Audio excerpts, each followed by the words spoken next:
Mateus capítulo 9, versículo 9. Diz assim: partindo Jesus dali, viu um homem chamado Mateus. Interessante que Mateus está falando dele mesmo, Levi, né? Partindo Jesus dali, viu um homem chamado Mateus sentado na coletoria, e disse-lhe: segue-me. E ele se levantou e o seguiu. Só isso. Quem resiste a um olhar como esse? Quem resiste a uma voz no seu interior assim? Ele passou, ele olhou para Mateus dentro da coletoria e disse: Mateus, segue-me. No filme The Chosen ele ainda fala: Mateus, filho de Alfeu, segue-me. E Mateus foi saindo. Ele não prometeu nada. Ele não prometeu carro novo, casa nova. Ele não prometeu sucesso. Ele só olhou assim dentro dos olhos e disse: segue-me.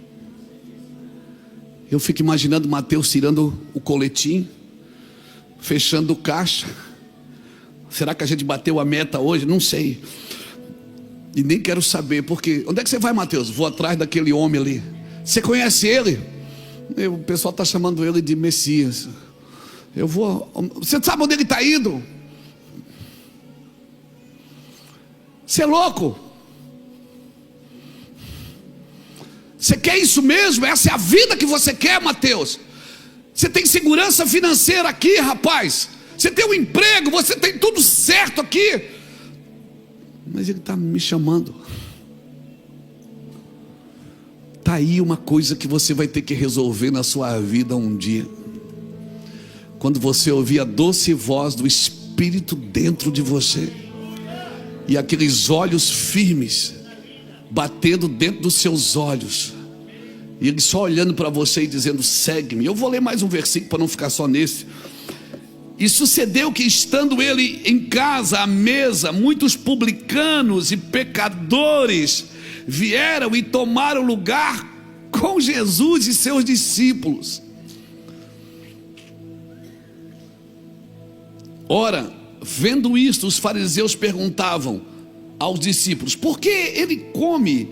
Por que come o vosso mestre com publicanos e pecadores? Mas Jesus, ouvindo, disse: os sãos não precisam de médico, e sim os doentes. Quem precisa de médico é os doentes. Ide, porém, e aprendei o que significa misericórdia quero, e não holocausto, pois eu não vim chamar o justo, eu vim chamar os pecadores ao arrependimento. Eu vim chamar os pecadores ao arrependimento. Tem pecador aí do seu lado? Já deu uma boa olhada? Tem? É tudo igual, né? Glória a Deus. Esse é o evangelho que eu conheço, irmãos. É o evangelho de Cristo. E é sobre esse Cristo que eu quero falar para você aqui nessa noite. Esse evangelho que eu conheço, eu não conheço outro evangelho. E a Bíblia até diz que se alguém vier pregando outro evangelho, seja anátema. Louvado seja Deus. Essa semana foi uma semana muito intensa, com muito trabalho. Nós tivemos em Campinas ministrando na quarta de manhã com todos os pastores que caminham conosco na região de São Paulo, alguns de Minas. À noite lá no Mevan de Campinas, depois fomos para Atibaia, depois fomos para Goiânia. Sexta noite, sábado de manhã em Goiânia, chegamos no aeroporto, já fomos direto para o culto. Você come aquela comidinha rapidinho ali atrás do púlpito e já sobe e vai pregar. E sábado de manhã também. E acabou o culto, já fomos para o aeroporto. Chegamos em casa ontem, 8 horas da noite. E uma coisa eu tenho visto, sabe? A nuvem. A nuvem é interessante porque você não vê e você não toca, mas você acessa ela. Você não consegue tocar na nuvem, você não consegue ver ela, mas você consegue acessar ela. E à medida que você vai caminhando com Cristo, você vai acessando a nuvem. E você vai vendo que parte de você vai morrendo e uma parte vai nascendo. Então eu ouso dizer que você é alguém que está morrendo para que nasça algo na sua vida, né? E você vai ver, acho que alguém falou isso, eu não lembro quem foi. Eu não sei se fui eu que falei ou se foi alguém, mas tem muita coisa. A gente está num lugar que todo mundo fala, né? Então muita gente falando, glória a Deus. Que muitas pessoas, elas gastam a segunda parte da sua vida para se consertar da primeira. A pessoa vive uma parte da vida, depois ela gasta a segunda parte da vida para consertar os traumas da primeira parte. E isso só é possível em Jesus, irmãos. Só é possível na vida com Deus. Deus, eu tenho aprendido que o Senhor não quer que você chegue rápido. Deus quer que você chegue pronto, que você se prepare no caminho, né? Então ser constante é muito melhor do que ser acelerado. Vai ter lugares na sua vida que você vai tirar o pé do acelerador, você está indo muito rápido, e aí você não desfruta da viagem. Você já fez uma viagem de negócio, você vai e volta, não desfruta. É diferente de uma viagem de passeio. Uma viagem de passeio você tira foto até de posto de gasolina. Você para tirar foto, tudo é lindo. Aquela árvore, tem uma árvore que você passa nela todo dia, mas como você está viajando para trabalhar, você não vê. Mas aí que você passa, agora o objetivo da viagem mudou, é de passeio, aquele IP amarelo. Aí você diz, ai que lindo, você para, vou tirar foto. Por quê? Porque você agora está desfrutando da viagem. Eu sei que todo mundo quer chegar num lugar em Deus, mas sem desfrutar da viagem você não vai aproveitar nada, meu amigo. Você não vai aproveitar nada o que o Senhor tem para você. Então eu ouso dizer, seja constante, né? Seja constante. E não se comprometa só com aquilo que você quer ouvir. Porque se você está comprometido com aquilo que você quer ouvir, certamente você não estará comprometido com aquilo que Deus quer falar. Porque tem coisas que Deus quer falar e não são coisas que você deseja ouvir. Mas por isso você vai ver muitos fracos, doentes e muitos que dormem. Por quê? Porque estão ouvindo um evangelho fraco, um evangelho que não prepara a pessoa para o dia mau. É o evangelho da celebração. Glória a Deus, eu sou celebrativo demais, Fábio. Eu sou celebrativo demais. Pensa num cara que celebra. Eu celebrei até o jogo do Flamengo hoje. É verdade, hoje eu abri mão. Hoje eu disse, que time que joga bem esse time. Hoje eu até torci para vocês. Mas é só hoje, amanhã eu já volto ao normal. Então, se você está comprometido com aquilo que você quer ouvir, certamente você não vai se comprometer com aquilo que Deus quer falar. Então não são dias de ouvir o que você quer, são ouvir de você pedir, Deus, o que eu preciso ouvir nesses dias, para o Senhor dar direção para a minha vida, para aquilo que eu preciso viver e aonde eu preciso estar. Porque tem coisas que a gente vai fazendo no caminho e a gente acha que Deus vai encaixar tudo que Ele é e tudo que Ele quer na minha forma de vida. Não, irmãos, eu acredito que Deus está disposto a derrubar tudo que não foi Ele que edificou. Para quê? Com o objetivo de fazer de novo. E deixa bem claro que a glória da segunda casa é sempre maior que a primeira. Não existe um evangelho sem restauração, e não existe restauração sem restituição. O que é restaurado precisa ser restituído. Então, por favor, não ponha fermento no evangelho para que ele cresça, porque o evangelho é um pão sem fermento que não para de crescer. Aonde você vai, as pessoas estão cheias de Deus.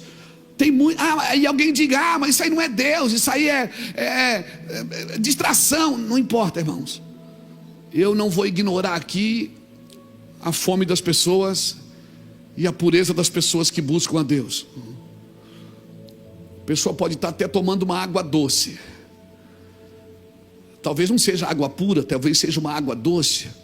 E uma água doce ela acalma, ela não mata a sede, mas ela acalma pelo menos. Mas se essa pessoa está bebendo água doce e está gostando, certamente quando vier água pura, ela vai viver o melhor de Deus na sua vida. Então o Senhor é o nosso aferidor de medida. Jesus é o meu modelo maior. Eu tenho muitas referências, irmãos, de homens e de mulheres de Deus. Muitas. Não é uma ou duas, não. Tem algumas referências que eu tiro o meu chapéu, que eu bato continência. Mas o meu modelo é Cristo. O meu modelo de vida é Cristo. Então, o meu aferidor é Cristo. Mas aquele que vem conferir é diferente daquele que vem aferir? Não. Eu acredito que o aferidor é Cristo, mas aquele que confere a medida é o Espírito de Deus. O Espírito Santo vem conferir, ver se aquilo que foi determinado pelo aferidor de medida está sendo praticado e sendo vivido. Então, a unção, irmãos, de Deus e a organização do homem, elas caminham juntas, né? Alguém esses dias até me perguntou, nós estávamos indo de carro agora, nós pegamos um voo aqui para ir para São Paulo, que é muito mais barato do que ir para Campinas. Fomos a equipe toda pelo valor de uma passagem. Então fique esperto, irmão. Aí o irmão foi buscar nós de carro lá em São Paulo, e a gente veio de carro. E ele estava falando pastor, qual é a diferença do tradicional e do pentecostal? O que é que o senhor acha? Eu digo, xarabacantaraia. Eu disse, irmão, é que um diz que a Bíblia é melhor do que o Espírito, o outro diz que o Espírito é melhor do que a Bíblia, e a palavra diz que que a Bíblia é Espírito e vida. Então é melhor a gente ficar com os dois. É melhor você ficar com aquilo que não muda, com aquilo que se move. Fica com os dois. Ele disse, pastor, eu traduzo o tradicional, ele vê, mas não anda. O pentecostal anda, mas não vê. Eu achei muito engraçado. Um vê, mas não anda. O outro anda, mas não vê. Eu digo, meu filho, que coisa boa isso aí, hein? Coisa boa. Mas irmãos, pega aquilo que não muda, a Bíblia, com aquilo que se move, o Espírito Santo de Deus na sua vida. Pega a Bíblia e leia pelo Espírito. Como é que eu vou ler pelo Espírito? Como é que faz, pastor? Seja amigo do Espírito Santo. Peça para o Espírito Santo, me ajude a entender. Porque o Espírito Santo, ele vai trazer aquilo que Deus disse para os seus dias. Você vai pegar aquilo que Deus disse e vai viver revelações daquilo que Deus está dizendo, irmãos. E você vai passar tempo com Deus. Para mim, a diferença do tolo e do sábio está naquilo que ele faz com o seu tempo. O que você faz com o seu tempo?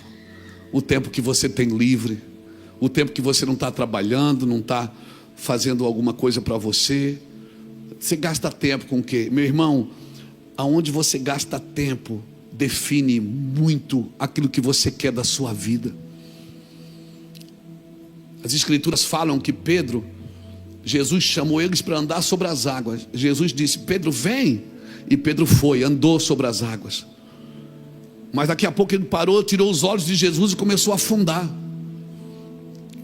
E ele pediu socorro, Jesus, me ajude. Então eu vou falar uma coisa para você. Mais importante do que aprender a andar sobre as águas é aprender a pedir socorro quando você começa a afundar. Então quando você não estiver bem, peça socorro, irmãos. Não afunda sozinho, mesmo você sabendo nadar. Pedro começou a afundar e ele não era um homem comum, ele era um pescador. Quem entendia de mar ali era Pedro. Jesus era carpinteiro, ou pedreiro, que seja, ou marceneiro. Pedro era pescador. Quem entendia de mar era Pedro, mas ele afundou e pediu ajuda. Amém? Mais importante do que você aprender a andar sobre as águas através das suas habilidades, através da graça de Deus, é importante também você pedir ajuda quando você não está bem, de você estender a mão para receber também. Então uma interpretação errada desse cristianismo, ela dificulta a solução que ele produz na vida das pessoas. A deturpação da interpretação dificulta a solução. Até rimou. A deturpação da interpretação dificulta a solução. Tem muita vida aqui, mas mal interpretada pode vir a morte na sua vida. Mal interpretada, você pode ser presa de algo ou de alguém. Irmãos, por isso interpretar o cristianismo sem vivê-lo na íntegra É ineficaz, meu irmão. É ineficaz. Eu e você precisamos interpretar o que Deus quer de mim. Porque assim, eu não tenho como entender se eu não pular, se eu não mergulhar, se eu não entrar. Eu preciso entrar, irmão. É que nem provar paraquedas. Você não prova o paraquedas dentro do avião. Você não prova o paraquedas dentro do avião. Você tem que pular. Tem até a história de um instrutor.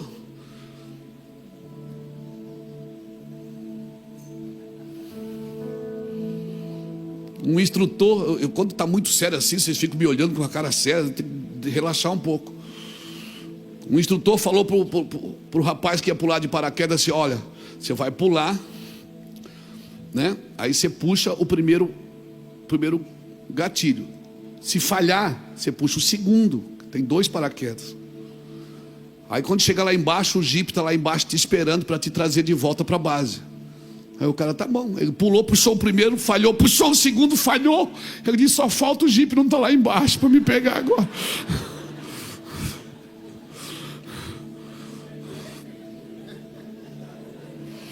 Histórias do pastor Ulisses. Então, sabe por que nós muitas vezes temos um cristianismo ineficaz? Por causa da interpretação dele. As pessoas só querem que Jesus resolva as coisas. Jesus quer transformar vidas, irmãos. Vidas. Jesus quer que você e eu nasçamos de novo. Eu preciso nascer de novo para poder ver e para poder entrar nesse reino, para poder viver o reino, para entender coisas que já aconteceram, que já foram resolvidas, mas coisas que ainda não aconteceram, que precisam de mim, precisam das minhas lágrimas, do meu serviço, do meu recurso, irmãos. Porque se eu ficar com essa historinha, está consumado, está consumado, está consumado, eu nunca vou fazer nada por Jesus. Eu vou ficar sentado assistindo televisão, esperando que Jesus resolva a minha vida. E quando sou abordado, eu ainda digo: não, Jesus já pagou o meu preço. Jesus, ele disse: está consumado. Sabe o que ele disse? Luiz Hermínio: o acesso está aberto. Você pode entrar, garoto. Vai para cima, vai viver o que Deus tem. Por isso nós temos um cristianismo ineficaz. E é ineficaz para quem fala e para quem ouve. E o pior, irmãos, o pior é que essa deturpação, ela não brota da ignorância, ela brota da vaidade do saber. Porque às vezes a pessoa sabe muito, mas ela não tem paciência para lidar com a ignorância. E Jesus deixou bem claro, ele disse: vós que sois sábios, sois fortes, tende paciência com aquele que é mais fraco. Porque a ignorância, irmãos, ela pode ser resolvida com o conhecimento, mas a vaidade do saber, a Bíblia diz em 1 Coríntios capítulo 8 que ela incha. Por isso nós precisamos de uma mente aguçada, renovada pelo Espírito. Nós precisamos de um coração em chamas, apaixonada por Jesus e pela sua obra e pelas pessoas que o rodeiam. Eu quero declarar em nome do Senhor Jesus Cristo que o Senhor vai queimar a tua mente com tanta capacidade, mas Deus também vai incendiar o seu coração com tanta paixão pelo Evangelho, com tanta paixão por vidas. Ah, meu Deus, você está me entendendo? Sim, irmãos. A ignorância, ela pode ser esclarecida, mas a vaidade do saber, ela não considera quem não sabe. Não ignore quem não sabe. Preocupados com isso, nós começamos o CTM, porque nós não queremos irmãos na fila da bênção, sabendo que eles estão fazendo campanhas para ganhar coisas que ele já tem, que já é dele, só que ele não sabe porque ele não tem acesso para pegar. Ninguém disse para ele que já é dele. Oh, meu irmão, eu e você precisamos reconhecer a necessidade de trazer luz. E a minha oração é que brilhe a vossa luz diante dos homens, para que eles vejam as vossas boas obras e glorifiquem o Pai que está no céu. A palavra iluminar vem da palavra esclarecer, Que Deus te use para deixar claro a vida de Cristo na vida das pessoas.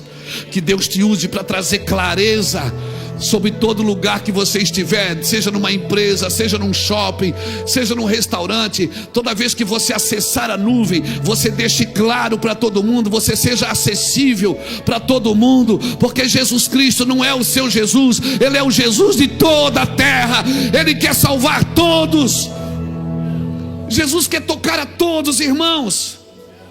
Mas uma mente obstinada, sem fogo no coração, ela é orgulhosa e superficial. Uma mente obstinada, sem fogo no coração, ela é confiante demais para servir a ignorância. Ela é confiante demais, ela não consegue servir a ignorância. Tem pessoas que você não vai destravar. É uma coisa que eu tenho ouvido tanta gente falar na internet. Compra meu curso que eu vou te destravar. Muita geração travada, irmão.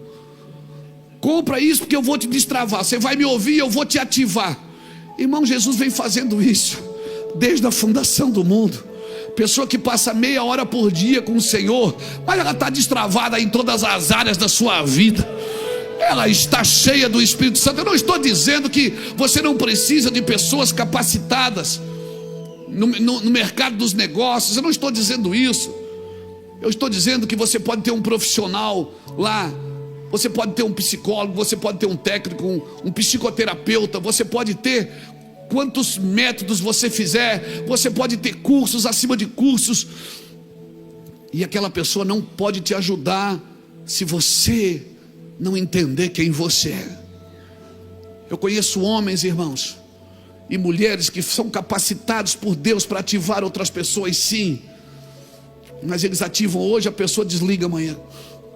Eles ligam hoje e ela desliga amanhã. Por quê? Porque ela está esperando que alguém fale na sua necessidade. Ela está esperando que alguém supra a sua necessidade. Alguém supra a sua necessidade.